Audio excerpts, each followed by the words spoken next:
3,500 ಗುಣಿ ಇರೋ ಅಂತ ತೋಟ ಇದೇ ಚುರ್ಚುಗಡ್ತಲ್ಲಿ ಕುರ್ಕಿ ಹತ್ರ ಇರೋಂಥ ಚುರ್ಚುಗಡ್ತಲ್ಲಿ ಇನ್ನೊಂದು ಅವ್ರದ್ದೇ ಅದು ಕುಟುಂಬದಲ್ಲಿ ಇರೋಂಥ ಒಂದು ಅಣ್ಣ ತಮ್ಮದಿರ ಫ್ಯಾಮಿಲಿ ಇರೋಂಥ ಇನ್ನೊಂದು ತೋಟ, ಒಂದೇ ಸಿಂಗಲ್ ತೋಟ 3,500 ಗುಣಿ ಇರೋ ಅಂಥದ್ದು ತೋಟ ಇದು. ಸೊ ಇದು ಕೂಡ 8 ತಿಂಗಳು ದಾಟಿ 9ನೇ ತಿಂಗಳಿಗೆ ಕಾಲಿಟ್ಟಿರೋ ಅಂಥ ತೋಟ. ಇದು ಹಳೆ ಅಡಿಕೆ. ಸೊ ಇದು ಎಷ್ಟು ವರ್ಷದ ಅಡಿಕೆ ಅಣ್ಣ ಇದು? ಇದು 24 ವರ್ಷ. 24 ವರ್ಷದ ಹಳೆ ಅಡಿಕೆ ತೋಟದೊಳಗಡೆ ಹೊಸ ಗುಣಿನ ಮಾಡಿರೋ ಅಂಥದ್ದು. ಇದು ಕೂಡ ಆಲ್ಮೋಸ್ಟ್ ಒಂದು 2.5 3 ವರ್ಷ ಹತ್ತಿರ. ಸಮಸ್ಯೆ ಇಲ್ಲಣ್ಣ. ಮೇನ್ ಏನು ಅಂದ್ರೆ ಈ ದಾರ ಕಟ್ಟಿದಾರಲ್ಲ ಅದೊಂದೇ. ಅದು ಏನು ಅಂದ್ರೆ ಸ್ವಲ್ಪ ಫ್ರೀ ಬಿಟ್ರೆ ಗಿಡ ಹಿಂಗೆ ಚದರಾಗಕ್ಕೆ ಸ್ಟಾರ್ಟ್ ಆಗ್ತದೆ. ಹಿಂಗೆ ಮಳೆ ನೀನು ಹೋಯ್ತದೆ. ಮತ್ತೆ ನಿಮ್ಗೆ ಔಷಧಿ ಹೊಡೆದಿದ್ದು ಕೂಡ ಎಲೆ ಪೂರ್ತಿ ತಗೊಳತ್ತೆ ಮೇಲ್ಗಡೆ ಮತ್ತೆ ಹಡಿನಲ್ಲಿ. ಹಿಂಗೆ ನೀವು ಔಷಧಿ ಹೊಡೆಯೋದ್ರೆ ಹೆಂಗ್ ಹೊಡಿತೀರಿ ಹೇಳಿ? ಹಿಂಗೆ ಮೇಲೆ ಹೊಡೆದ್ಬಿಟ್ಟು ಹಿಂಗೆ ತಳಗ ಒಂದು ರೌಂಡ್ ಹೊಡಿತೀರಿ ಹಿಂಗೆ ಹಡಿನಲ್ಲಿ. ಹಾ, ಅವಾಗ ಎಲ್ಲ ನೀಟಾಗಿ ಇಳ್ಕೊಂಡಾಗ ಮಗ್ಳು ಹೊಡೆಯಕ್ಕೆ ಸ್ಟಾರ್ಟ್ ಆಗುತ್ತೆ. ಮತ್ತೆ ಇಲ್ಲಿ ಹತ್ರ ಬಾಯಿಲ್ ಮಗ ಈಗ ನೋಡಿ ಇದು ಕಟ್ಟಿದ್ರಲ್ಲ ಇದೇನಾಯ್ತು ಇವಾಗ ಹಿಂಗ್ ಟೈಟ್ ಆಗ್ಬಿಡ್ತದೆ ಅಂತ ಅನ್ಕೊಳ್ಳೋಣ. ಕಟ್ಟಿಬಿಟ್ಟಿದ್ರಿ ಈಗ ಟೈಟ್ ಆಯ್ತು. ಇಲ್ಲಿ ಏನಾಗುತ್ತೆ, ಇಲ್ಲಿ ಪಕ್ಕದಲ್ಲಿ ಇಲ್ಲಿ ಮಗ್ಳು ಹೊಡೆಯಕ್ಕೆ ಸ್ಟಾರ್ಟ್ ಆಗುತ್ತೆ ಅನ್ಕೊಳ್ಳಿ. ಇಲ್ಲಿ ಮೊಳಕೆ, ಈ ಮೊಳಕೆ ಹೊಡೆಯಕ್ಕೆ ಇಲ್ಲಿ ಗ್ಯಾಪ್ ಇಲ್ಲ ಅಂದಾಗ ಆ ಮೊಳಕೆ ಬರೋ ಅಂತದ್ದು ನಿಂತ್ಕೊಳ್ಳುತ್ತೆ. ಎಕ್ಸಾಂಪಲ್ ಈಗ ಇನ್ನೊಂದು ಯಾವ್ದಾದ್ರು ಫ್ರೀ ಇರೋ ಗುಣಿ ನೋಡೋಣ. ನೋಡಿ ಈಗ ಎಕ್ಸಾಂಪಲ್ ಇದು ಫ್ರೀ ಐತಲ್ವಾ.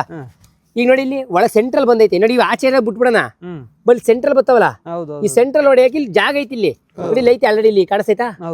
ಇಲ್ಲ ಐತಿ. ಇದು ಫ್ರೀ ಆಗಿ ಬರುತ್ತೆ. ಟೈಟ್ ಆಗ್ಬಿಟ್ರೆ ಮೊಳಕೆ ಎಜ್ಜಲ್ಲಿ ಇರೋ ಮಾತ್ರ ಬರ್ತವೆ, ನಮಗೆ ಸೆಂಟ್ರಲ್ ಇರೋ ಬರಲ್ಲ. ಬೀಜ ಬಿಚ್ಚೋದಕ್ಕಿಂತ ಲೂಸ್ ಮಾಡಿಸಿ ಅಷ್ಟೇ. ಅದೇ ದಾರ ಲೂಸ್ ಮಾಡಿಸಿ ಈ ದಾರ ತರಲಿ ಪಟ್ಟಿಗೆ ನಾನು ಈಗ ನೋಡಿ ಈಗ ಎಕ್ಸಾಂಪಲ್ ಇವಾಗ ಈಗ ಅಣ್ಣಾರದು ತೋಟದಲ್ಲಿ ಇಷ್ಟೆತ್ರ ಇಲ್ಲ ಗಿಡ. ಅಲ್ಲಿಗೂ ಇಲ್ಲಿಗೂ ನಿಮ್ಗೂ ಡಿಫ್ರೆನ್ಸ್ ಏನಂತ ನೋಡಿ. ಗಿಡ ಇಷ್ಟೆತ್ರ ಇಲ್ಲ, ಬಟ್ ಕಂದು 40 ಇಂದ 50 ಒಂದೊಂದ್ರಲ್ಲಿ. ಬಟ್ ನಿಮ್ದ್ರಲ್ಲಿ ಗಿಡ ಹೈಟ್ ಐತೆ, ಕಂದ್ ಕಮ್ಮಿ ಅವೆ. ಡಿಫ್ರೆನ್ಸ್ ಏನು ಅಂದ್ರೆ ಟೈಟ್ ಆಯ್ತು, ಗೊಬ್ಬರ ಚೆನ್ನಾಗಿ ಸಿಕ್ತು, ಇರೋ ಕಂದುಗಳು ಮಾತ್ರ ಬೆಳ್ಕೊಂಡು. ಜೊತೆಗೆ ಕಂದು ಜಾಸ್ತಿ ಇದ್ರೆ ಇಳುವರಿ ಅನ್ನೋದು ಇಂಪಾರ್ಟೆಂಟ್ ನಿಮ್ಗೆ. ಗಿಡ ಇಷ್ಟೇ ಬೆಳೆದಲ್ಲ, ನಿಮ್ಗೆ ಫ್ಯೂಚರ್ ಅಲ್ಲಿ ಬೇಕಾಗಿರೋದೇನು ಇದ್ರ ಜೊತೆಗೆ ಇಳುವರಿ ಅಲ್ಲ. ಇಳುವರಿ ಹೆಂಗ್ ಬರುತ್ತೆ ಅಂದ್ರೆ ಒಂದು ಕಂದಿಗೆ ಒಂದೇ ಬಳ್ಳಿ, ಏಲಕ್ಕಿದ್ ಬಳ್ಳಿ ಬರುತ್ತಲ್ಲ, ಒಂದೇ ಬಳ್ಳಿ ಬರೋದು. ನಿಮ್ಗೆ 50 ಕಂದಿದ್ರೆ 50 ಬಳ್ಳಿ ಬತ್ತು. ಒಂದ್ ಬಳ್ಳಿಗೆ 20 ಗ್ರಾಮಿಂದ 30 ಗ್ರಾಮ್ ಇಟ್ಕೊಂಡ್ರೆ ನಿಮ್ಗೆ 50 ಕಂದಿ ಲೆಕ್ಕ ಹಾಕಂದ್ರೆ 5 kg ಇಳುವರಿ ಆಯ್ತಾ? 5 kgಗೆ ನಿಮಗೆ ಡ್ರೈ ಆಗಿ 1 kg ಸಿಕ್ಲಿ. 5 kg 6 kg 1 kg ಸಿಕ್ಲಿ ಅಣ್ಣ ಸಾಕು.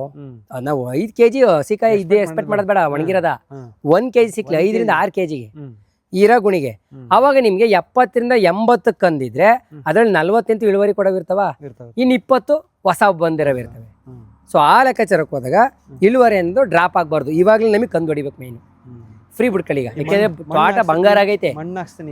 ಮಣ್ಣಾಕ್ಸಿ ತೋಟ ಮಾತ್ರ ಬಂಗಾರ ಆಗೈತೆ ನೋಡಿ. ತೋಟ ಪೂರ್ತಿ ಯಾವ ತರ ಇದೆ ಅಂತೇಳಿ. ಸೊ ಆಗ್ಲೇ ಹೇಳ್ದಂಗೆ ಇದು 3,500 ಅಲ್ಲ.